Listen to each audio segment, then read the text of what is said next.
My name is Aidan Crawford, and I live in the quiet suburban enclave of Springwood Trails, a pleasant development of tree-lined streets, modest single-family homes, and winding walking paths. The neighborhood originally sprang up in the 1970s, with successive generations planting flower gardens, building front porch swings, and raising children who rode bikes across the streets until dusk. Over time, Springwood Trails prided itself on communal spirit. We had holiday potlucks in the cul-de-sac, yard sales every spring, and, best of all, a series of small, well-kept community playgrounds scattered throughout.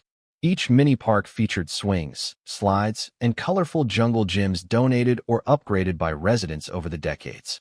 The largest was the Westwood Playground, built on a patch of land that once belonged to a philanthropic local family, later deeded to the community. Life in Springwood Trails was peaceful, if sometimes a bit routine. That all changed when the Lakewood Estates subdivision expanded along our border. With the expansion came a reorganized, more formal homeowners association, HOA, structure that began asserting authority over older sections of the neighborhood. Among the new board members was a middle-aged woman named Bernice Alton, though everyone, behind her back, called her Karen. She soon made it her personal mission to bring strict uniformity and proper regulation to the area. At first, I barely noticed these changes. After all, I was busy balancing my job at a local tech firm and helping neighbors with small volunteer projects. The older generation always teased that I must have good connections in high places. Little did they know, my Uncle Dave was none other than Governor David Crawford, the highest elected official in our state. I cherished my uncle's guidance, but rarely spoke about him publicly. After all, I wanted to keep my normal life and not rely on political clout for day-to-day matters. However, as the new HOA regime got bolder, I started seeing glimpses of a brewing conflict. And eventually, it exploded in a shocking act of destruction that no one in Springwood Trails saw coming. Even before the bulldozing fiasco, rumors circulated that Bernice, Karen, Alton was the toughest, most controlling HOA board member in local memory. Neighbors whispered about her scolding people for leaving a trash bin visible an hour too long after collection, or for having a slightly mismatched shade of fence paint. She was known for delivering lengthy, unsolicited lectures on community standards and handing out violation notices for trivial matters. At HOA meetings, Karen's presence was domineering. She'd perch at the head of the table, her posture rigid, her chin lifted in a posture of superiority. She brandished the association's rulebook as though it were the Constitution. Whenever someone raised a concern about a new policy, she'd arch an eyebrow and recite paragraphs from the regulations, claiming absolute moral high ground. Other board members seemed hesitant to challenge her, maybe because of her fierce persona or because she'd intimidated them into submission. One evening, I dropped by an HOA meeting out of curiosity. It was held in the newly built Lakewood Clubhouse, a pristine, modern facility. Karen led the session with a clipped, businesslike tone. On the agenda were mundane topics: lawn height regulations, noise ordinances, mailbox uniformity. In passing, I heard Karen mention reviewing older structures for code compliance. That phrase pricked my ears, but I didn't think it meant playgrounds, of all things. When the meeting concluded, Karen approached me with a polite but icy smile. "Mr. Crawford, you live in the older part of Springwood Trails, correct?" I nodded. "Yes, in the Oakview section." She frowned. "We're conducting thorough reviews to ensure that any old installations or expansions meet updated HOA standards. Please remain aware that unapproved additions may be subject to removal." I asked, "Are you talking about personal property changes or public spaces?" She shrugged evasively. "Potentially both. The association must remain consistent in its aesthetic and legal compliance. After all, it's not 1970 anymore." Something about her tone sent a chill down my spine. The public spaces in the older part of the neighborhood included cherished gathering spots, especially the playgrounds. The mere thought of them being threatened felt unreal. Little did I know, Karen was dead serious. For decades, the Westwood Playground and its smaller counterparts had been the heart of Springwood Trails. Generations of children learned to climb the monkey bars there. Parents chatted on park benches, and neighborhood teens helped paint murals on the wooden structures each summer. The playgrounds symbolized our sense of community, a living testament to the volunteer spirit that built them. Shortly after that HOA meeting, I heard from a neighbor, Mrs. Patel, who'd volunteered for the local park committee for years. She was distressed. "Aiden," she confided, "I'm hearing rumors that the new HOA board claims the playground equipment never had official permitting. They say it's an illegal structure. They might demand we tear it down or bring it to code, whatever that means." My jaw dropped. That's insane. Those playgrounds have been around longer than some of us have lived here. They're part of the original subdivision design, and the city recognized them. Have the board members even read the historical records? Mrs. Patel shook her head sadly. Karen claims she has a legal team reviewing all parkland. She says the original developer's disclaimers are outdated and that the current subdivision expansions are under new regulations. If that's true, we could be facing a big fight. That set off alarm bells. While I'd seen the HOA meddle in yard decor and paint colors, attacking the playgrounds felt like a nuclear-level escalation. I resolved to investigate. In my free time, I pored over old community documents, city council minutes, and land use agreements. Sure enough, the playgrounds were initially built on property designated for common recreational use. However, the new Lakewood Estates extension introduced a complicated overlay of HOA governance that might open the door to challenges. Everywhere I turned, I heard the same refrain. Karen is behind this. She wants the old playgrounds gone or replaced with a new, uniform HOA-approved design that we'd have to pay for. Even the notion of demolishing these iconic sites struck me as unthinkable. Why would anyone want to destroy a safe place for kids? My worst fears took shape one Friday afternoon when the HOA circulated an official notice. "Attention residents of Springwood Trails and Lakewood Estates. The Homeowners Association, in compliance with updated safety ordinances and regulatory guidelines, has determined that the following unapproved playground structures do not meet current standards. Effective immediately, these areas are closed to the public and scheduled for removal. Westwood Playground, Maine. Oakview Pocket Park. Riverbend Tot Lot. Any continued use of these facilities is strictly prohibited. We regret any inconvenience and will provide updates on potential future recreational plans." Signed at the bottom in bold letters, Bernice Alton, HOA Board Representative. I read the letter in disbelief, heart pounding. They were effectively condemning the playgrounds. The phrase "scheduled for removal" felt like a death sentence. Panic and anger spread across the neighborhood. Families who had grown up using those slides and swings shared outraged posts on social media. Parents worried that their children were losing safe, free play areas.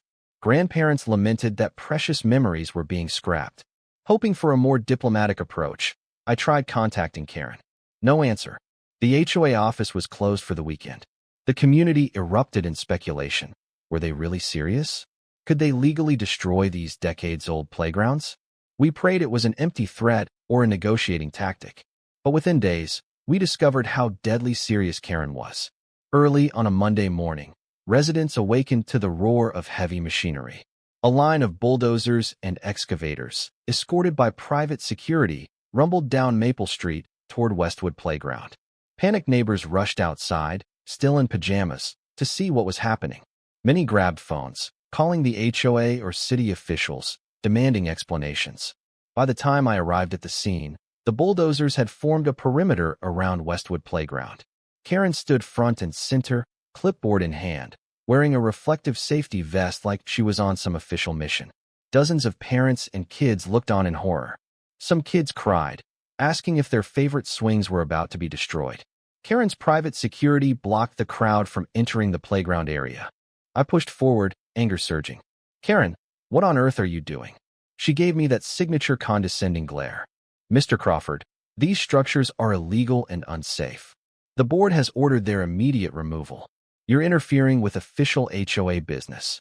This playground has been here for over 40 years. I shouted. "You can't just bulldoze it without consulting the community. And who gave you the right to hire security?" She lifted her chin. "We consulted the relevant rules and discovered no valid permit or renewal.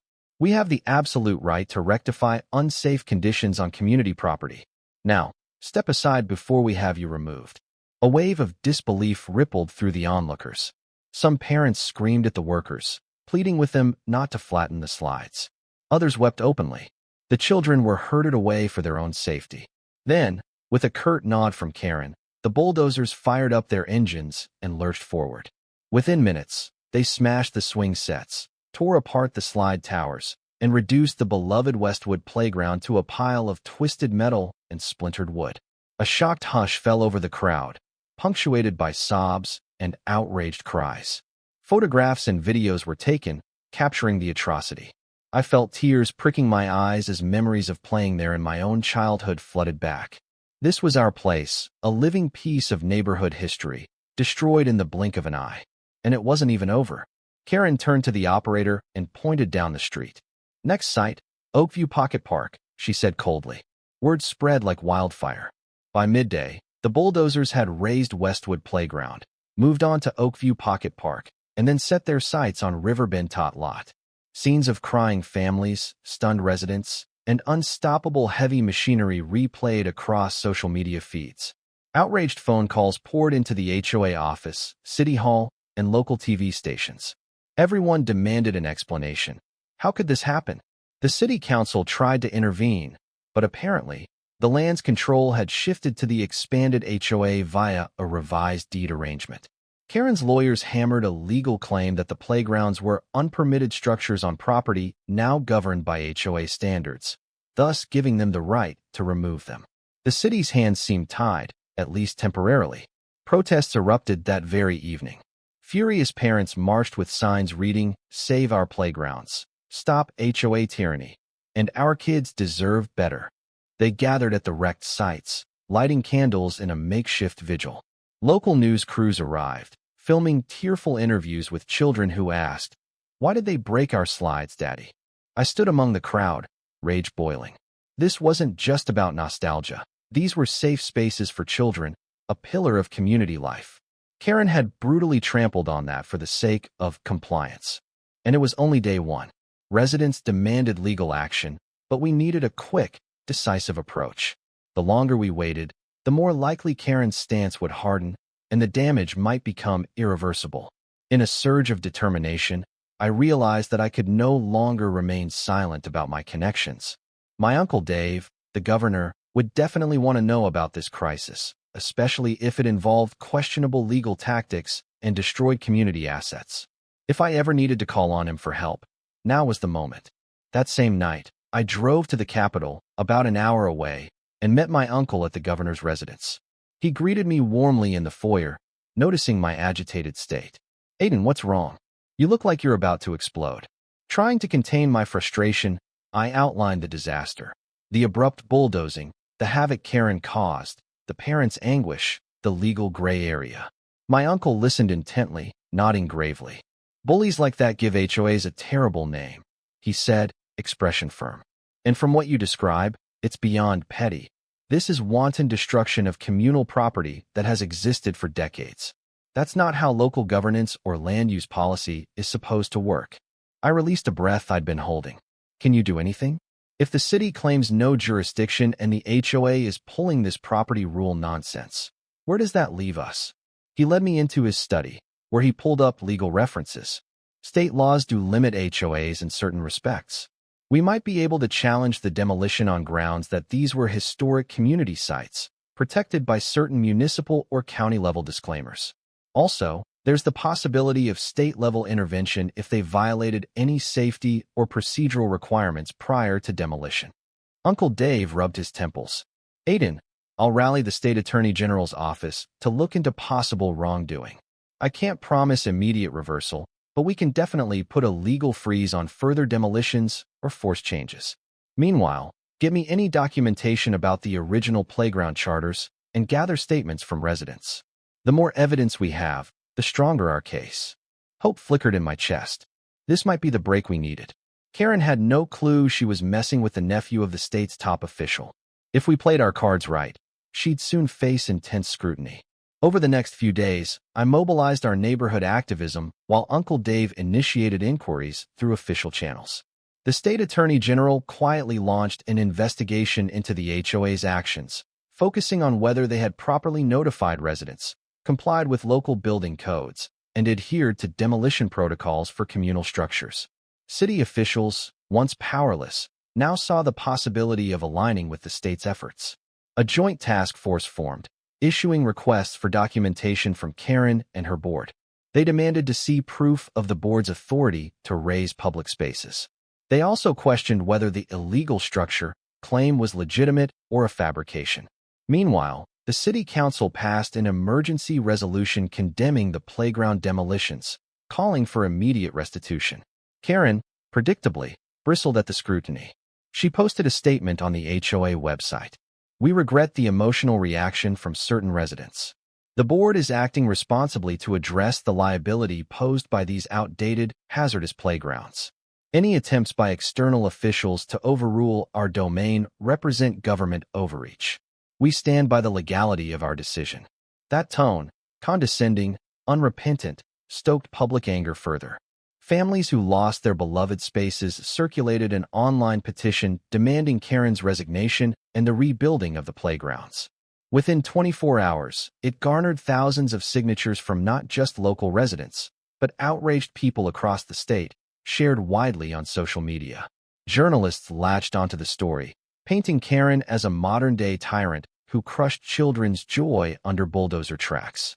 Encouraged by the mounting public support, I prepared to help the state's legal team with any needed testimony. So did dozens of other residents, parents, grandparents, community volunteers. We were determined to bury Karen in evidence of her misdeeds. As news of the playground destruction spread, the uproar wasn't confined to our immediate neighborhood. Citywide protests sprang up, with families from neighboring communities joining in solidarity. Some had faced lesser HOA conflicts, be it unfair fines or forced changes to their own property.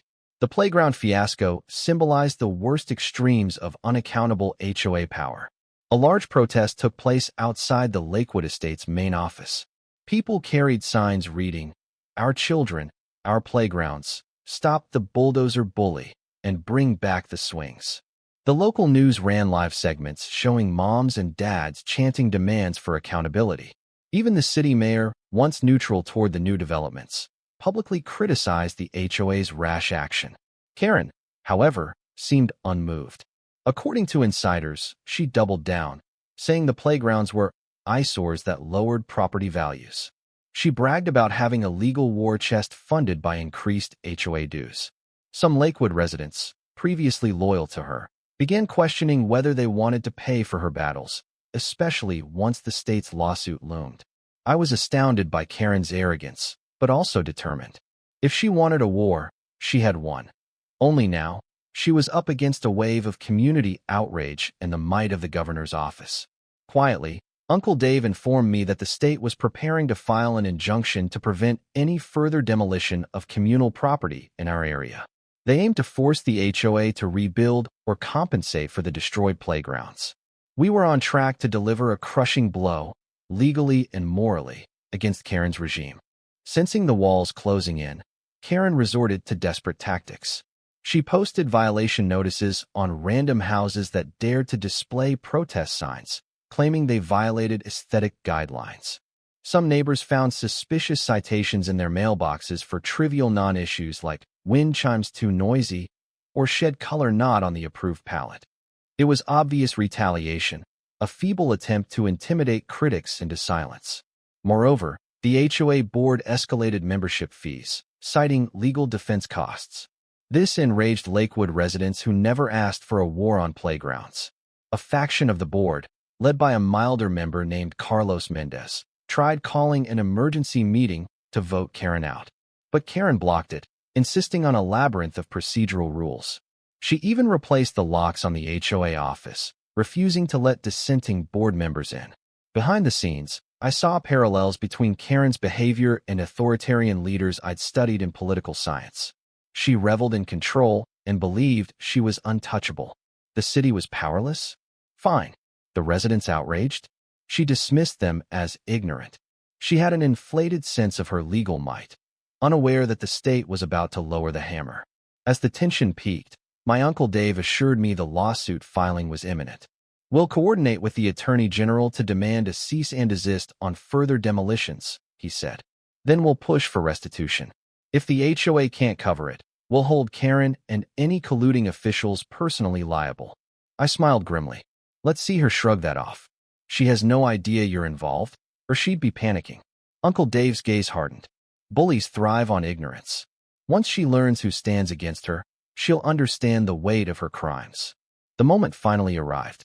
On a bright Monday morning, the state attorney general's office announced an emergency injunction against the Springwood-Lakewood HOA, halting any further demolition of communal structures and demanding immediate negotiations on playground restoration.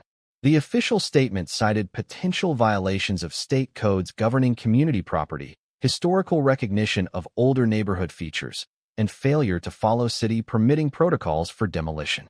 This bombshell hit the local airwaves. Even the national press took notice of the shocking saga of bulldozed playgrounds. TV stations replayed footage of tearful children watching their favorite slides go down under the bulldozer's scoop. The narrative cast Karen as a quintessential HOA Karen, a modern villain who disregarded families' well-being in pursuit of petty uniformity. I attended the press conference with a group of neighbors. Everyone was jubilant. This was the first real sign of justice. The Attorney General mentioned working with the governor's office to ensure swift action. When a reporter asked if the governor was personally invested, the Attorney General replied, "Let's just say the administration is well aware and supportive of a prompt resolution." Karen's reaction came swiftly. She appeared at the next HOA meeting, flanked by her private lawyer. Furious, she called the injunction government tyranny, claiming she had the right to manage her neighborhood as she saw fit. Some longtime Springwood residents heckled her, shouting that she had destroyed playgrounds that were never under her rightful purview. Tension ran hot, and the meeting ended in chaos, with no resolution. But the die was cast. The legal tide was turning, and Karen's once-iron grip on the HOA was slipping. A few days after the injunction, my uncle, Governor David Crawford, made a scheduled visit to our region for a ribbon-cutting ceremony at a local community center. Word got out that he might address the playground crisis. Sure enough, after the main event, he held a brief Q&A with local press. Many community members, including me, attended, hoping he would speak on the fiasco. When asked about the bulldozed playgrounds, he didn't mince words. "I'm appalled by what happened at Springwood Trails. Destroying beloved community landmarks without transparent process or regard for families is unacceptable. My office fully supports the Attorney General's legal efforts to ensure restitution and accountability. We believe no HOA or private board is above the law." Reporters pressed him. "Governor, do you have a personal connection here?" He gave a measured smile, replying, "I have relatives in that neighborhood, but my stance would be the same regardless. We must protect the public interest." Inside, I beamed with pride. My uncle's firm stance signaled that Karen was about to face the mother of all reckonings. She might have sneered at City Hall or ignored public outcry, but defying the governor on a matter that outraged half the state was political suicide. If she persisted, she risked heavier legal blowback. Meanwhile, the protests continued, gaining momentum. Demonstrators marched with signs like, "Governor stands with US," and "Karen, you're out of line." Late-night talk shows even ridiculed the situation, referencing the playground bulldozer from HOA hell. Under mounting pressure, Karen and her lawyer approached the Attorney General's office for settlement talks. They aimed to keep these negotiations private, presumably hoping to salvage some measure of control. However, the Attorney General insisted on including representatives from the City Council, local parent groups, and even me, since I was a recognized community liaison. During a tense meeting in a conference room at the county courthouse, Karen sat across the table, arms folded. She avoided eye contact with me.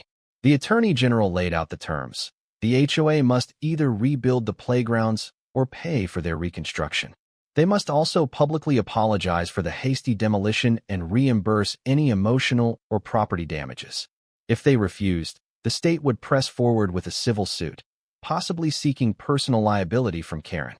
Karen's lawyer tried to deflect liability, claiming the board had followed advice from external consultants. But the evidence of malicious intent was staggering. Photos showed Karen personally directing bulldozers. Residents testified that she gave no warning or chance to rectify. The state had an airtight case. I watched Karen's expression shift from anger to desperation. She realized the unstoppable force arrayed against her. The question was whether her pride would let her capitulate or drive her further down a self-destructive path. Why should we pay for new playgrounds? She snapped at one point. They were unsafe. We did the community a favor. A city council member retorted. You had no professional inspection or community vote. Your unilateral action destroyed cherished public assets. That's not a favor, Ms. Alton. Fuming, Karen demanded time to consider. The Attorney General gave her 48 hours to respond. As we left, she shot me a venomous glare, as though I were personally responsible for her predicament. Maybe in her twisted worldview, I was. Later that evening, as I sat at my kitchen table, my phone buzzed with an unknown number. I answered hesitantly. A hushed voice, presumably from inside the HOA administration, spoke. Aiden, you don't know me, but I want to help. Karen is planning something underhanded. She's told a few loyal board members that she'd rather bankrupt the HOA than comply with the state's demands. She's also investigating personal attacks on you, hinting that you're behind her downfall. I frowned. Who is this? Why are you telling me this? The voice sighed. I'm a staff member who regrets how far this has gone. Karen's lost it, blinded by power. She's rummaging through your personal details, maybe to smear you or your family. She's even said something like, let's see how the governor likes negative publicity if we expose his nephew's secrets. Just be careful. I froze. So Karen was so desperate that she considered launching a personal vendetta. Unluckily for her, I had no real skeletons in the closet. My biggest secret was being the nephew of a well-liked governor, and that was already out in the open. If she tried slandering me, she'd likely face additional libel suits. But the mere thought that she'd stooped to false allegations underscored how cornered she felt. I thanked the anonymous caller, then hung up, uncertain whether to laugh or worry. I decided to inform my uncle. He simply shook his head in disbelief. Aiden, let her try? If she attempts defamation, we'll bury her in lawsuits. But stay vigilant. A cornered bully can be unpredictable. The 48-hour deadline for settlement arrived without a peep from Karen. The Attorney General's team filed a formal civil suit in county court, seeking monetary damages to rebuild the playgrounds and possibly additional penalties for unlawful demolition of community property. A court date was set, and the public's anticipation soared. Would Karen fight and face near-certain defeat, or fold under pressure? That same evening, a local TV station got wind that Karen would make a major announcement on a live broadcast. Eager for drama, they arranged a small press conference in the Lakewood clubhouse. Curious and somewhat nervous, I tuned in from home, bracing for more outrageous claims. Karen appeared before the cameras, flanked by a couple of subdued board members. She looked visibly strained, her usual poise cracked. She launched into a rant about how she was victimized by political meddling, pointing fingers at me and the governor. She alleged that the playground demolitions were regrettable but necessary, and that the state was waging a witch hunt. She threatened to reveal damaging secrets about the governor's family if the suit continued. But her performance landed with a thud. The reporters smelled desperation. They peppered her with questions about the children's tears, the lack of due process, the city's condemnation, and her personal involvement. She stumbled through half-baked excuses, culminating in a meltdown where she practically screamed, "I was defending property values. If these families want playgrounds, they can pay for brand-new, code-compliant structures." It was a public relations disaster. Social media erupted in scorn. Her threats against the governor looked hollow and petty. The board members behind her stood awkwardly, eyes averted. Later, I saw a poll on the local news website. Do you support Karen's stance on playgrounds? Over 92% answered, no. The tide was unstoppable. The spectacle left one conclusion. Karen was on her last gasp, clinging to power as the community uniformly rejected her cruelty. Finally, the case reached its preliminary hearing in the county courthouse. The packed chamber buzzed with anticipation. Parents, neighbors, city officials, and local press crowded the benches. Even some state-level staffers, representing the Attorney General, were present. I sat behind the state's counsel, feeling the tension coil in my stomach. Karen arrived with her personal lawyer, face pale. She scanned the crowd, no longer exuding the swagger she once displayed. The presiding judge, a stern-faced woman named Judge Marlowe, called the hearing to order.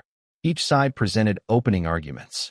The state's attorney hammered home the facts. The playgrounds had legally existed for decades, recognized by past municipal agreements, and Karen's board had violated multiple procedural norms. They sought an injunction to force immediate restitution. Karen's lawyer attempted a feeble defense. Our client acted in good faith for safety reasons, and the old structures had no updated permits. But that argument crumbled under cross-examination. The city's historical records clearly documented that Westwood Playground had long been a recognized communal area, exempted from certain new codes. This safety hazard claim lacked any official inspection or proof. The judge's expression grew more incredulous with each piece of evidence. Tensions peaked when an HOA whistleblower testified that Karen pushed the demolition without a formal board vote, forging documents to expedite the bulldozers. Gasps rippled through the courtroom. Karen's lawyer tried objecting, but the judge overruled. The stacked evidence was devastating. This was not a minor oversight. It was a brazen power play. Realizing the doom-laden trajectory, Karen slumped in her seat. The hearing concluded with the judge granting a preliminary injunction mandating the HOA not only cease any further demolition, but begin a plan to restore or rebuild the playgrounds immediately, pending the final outcome of the lawsuit. Within hours, the news of the court's decision hit the wires. Social media lit up with celebratory posts. Parents breathed a sigh of relief, though the playgrounds remained piles of rubble. The next question was, would the HOA comply and start rebuilding, or would Karen drag this out, costing more time and money? Behind the scenes, Lakewood Estates residents revolted. They threatened a recall petition to remove Karen from the board. Some stopped paying HOA dues, refusing to fund her legal battles. Others demanded transparency over the budget. The tide had irreversibly turned. Karen could no longer hide behind intimidation. Finally, under crushing pressure, Karen caved. She announced her resignation from the board, effective immediately, citing the emotional toll of public persecution. She offered no apology, only whining about how ungrateful the neighborhood was for her enforcement of standards. The board, now free from her iron grip, quickly voted to settle with the state. They pledged to finance a full reconstruction of the playgrounds using HOA reserves and private donations, if necessary. The day I learned of Karen's resignation, I let out a whoop of triumph. Families gathered to celebrate with a spontaneous block party, complete with homemade signs reading, "Goodbye, Karen," and "Our playgrounds, our victory." Laughter and relief filled the air. Some kids chalked drawings of new slides on the pavement, symbolizing the future. We still had a ways to go to physically rebuild, but the path was clear at last. In the following weeks, the new HOA leadership formed a special committee, composed of longtime residents, parent volunteers, architects, and city officials, to oversee the playground restoration. They consulted the community, ensuring the designs honored the spirit of the original sites while meeting modern safety standards. A wave of donations poured in from local businesses and philanthropic groups. Even the city council chipped in funds to expedite the process. Though nothing could fully replace the nostalgic charm of the old playgrounds, the reconstruction effort sparked a sense of unity. People from all corners of Springwood and Lakewood showed up at volunteer days, painting fences, assembling new swing sets, and planting fresh landscaping. Children excitedly peeked at the progress, dreaming of the day they could climb on brand-new jungle gyms. One sunny Saturday, we held a groundbreaking ceremony at Westwood Playground site. The ground had been cleared of bulldozer debris, flattened, and prepped. The mayor, city council members, parents, and I all gathered to turn symbolic shovels of dirt. Cameras flashed, capturing the joyful moment. We cheered for the promise that kids would soon laugh and play here again, thanks to the community's resilience. As for Karen, she vanished from public eye. Rumor had it she moved out of Lakewood Estates entirely, possibly to avoid the daily scorn from neighbors. Some said she considered suing the HOA for mistreatment, but no one took that seriously. Her name became a cautionary tale about unchecked power and petty tyranny. Finally, after months of construction, the new playgrounds were completed. The largest site, Westwood Playground, now boasted a modern but charming design. Bright slides, safe climbing walls, swings galore, and ADA-accessible structures. Murals by local artists adorned the surrounding fences, celebrating the neighborhood's history. The oak trees that once shaded the old playground still stood tall, forming a link to the past. On the grand opening day, crowds flocked to Westwood Playground. Kids rushed in squealing with delight, climbing and sliding as if making up for lost time. Parents beamed, snapping photos. Some cried tears of joy, remembering how they themselves had played here decades ago.